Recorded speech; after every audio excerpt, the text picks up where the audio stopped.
How do you use options to create liquidity or augment liquidity? Yeah, like I'll do a little dance because it's funny. One of the other guests in your room is somebody that I've crossed in a previous life. And not that person, but another person I worked with at that firm said something to me, 13 years ago, that was kind of appropriate for this conversation. He said, the problem with options is they expire. And I think what he was trying to say with that is like, you can be right but wrong. Right. Like you buy something and moves after the expiration. But ultimately when trading options, that little phrase actually has two very meaningful things when building strategies. Okay. So first of all is you actually need edge in the specific options you're trading. And what does it fit in? What is the problem with they expire? The problem with they expire is you have to trade them a decent amount. This isn't a 10-year bond that you buy and you just hold for 10 years. If you pay a little bit of edge to get in that position, it's not exactly a meaningful part of your total expected return over 10 years. But if you're trading options every year, quarter, month, week, day, and you're bleeding a little bit of edge every single time, that's a problem. That's going to erode a lot of your expected returns, even if you're right in terms of strategy.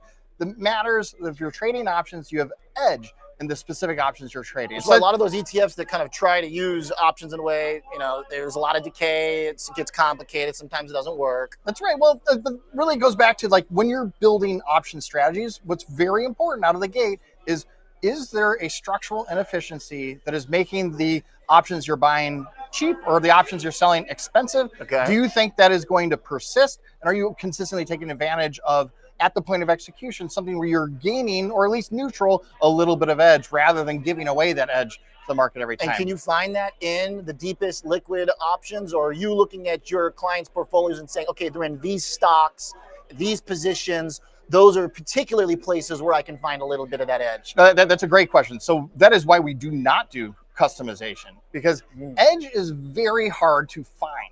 And so that's where we start. We start with, are there those disconnects and persistent disconnections in the marketplace that are allowing us to trade options where we get a little bit of edge in terms of what we're buying or selling? Then can we construct a strategy off of that inefficiency in the market pricing? And then is a strategy produced in a way that's interesting to anybody? That's the final step. The good thing is we're able to find a decent amount of inefficiencies in arenas that are usable for advisors in terms of our strategies.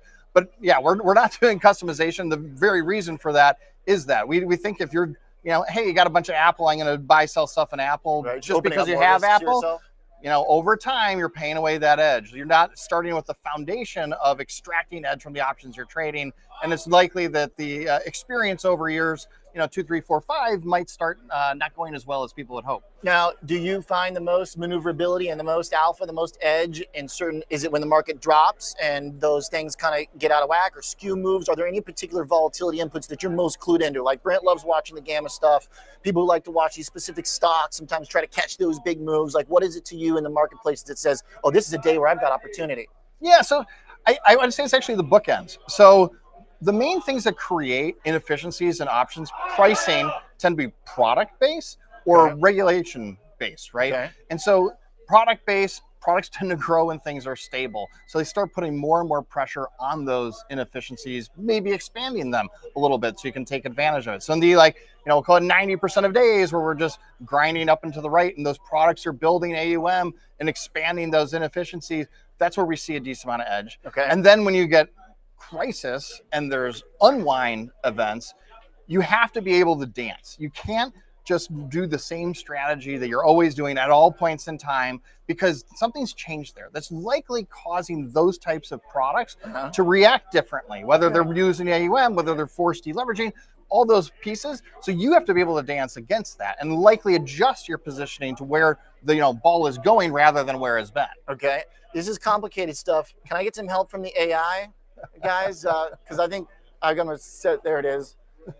Which, again, can you believe how much it looks like me? I'm freaking out about it every time I see it. All right, so we plugged in a question. There's one in here about how tech employees throughout the tech boom now are basically loaded up in their wealth on their own stock. So I plugged this into the AI. Let's go to the next one real quick because I want to hit something I think is a nice transition to what you're talking about, which is finding kind of structural opportunities in options.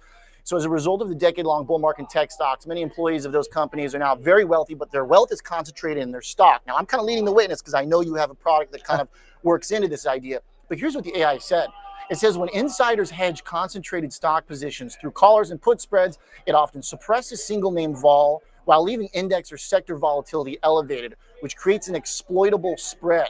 The footprint is in their hedging behavior, which pushes options out of balance. Now, I know you do something with the semiconductor trade, and you have a separately managed account. This is not an ETF, but you have a strategy that kind of takes advantage of some of what I think the AI is talking about there. Is that correct? What's actually very funny is what the AI said is the opposite of where we see edge. Okay, so tell me. Good to know that I'm still smarter than the computers for now, at least for the moment. But the foundation of your question is exactly what we're trying to take advantage of, specifically in the semiconductors industry. Okay. So, as you say, folks that work for these companies, or still working for these companies, have 60, 70, 80, 90, 100% of their net worth in that single stock. It's starting to feel problematic now that their wealth is amassed to such a degree. So what do you do? And if you were an employee of one of these high-flying semiconductor firms that are appreciated massively, you can trade the options in that name because you're no longer working there. And likely what they're doing is doing a collar, if it's that large of their overall net worth, which is buying a put, selling a call. Okay. So what does it ultimately mean? If somebody is purely doing this transaction to go ahead and borrow against that asset so they can buy the house and take the vacation that they've always wanted, they're not exactly discovering the fair price of those options. What they care about is where's my floor, where's my ceiling, and how much they're going to charge me to borrow against that. Cool. So it's productized to the point of, do I get to pull money out? How much does that cost? Where's my floor? Beautiful. None of that was what is the fair price for those options. And you're ready to take the other side of that trade. That's right. So it's ultimately in those single names, the downside puts, the protection that they install the floor in those structures are likely a little expensive because it's very one way. That's very much one way folks trying to trade that positioning. If you're still an employee, you can't trade that underlying security, most likely for vast majority of the average everyday employees.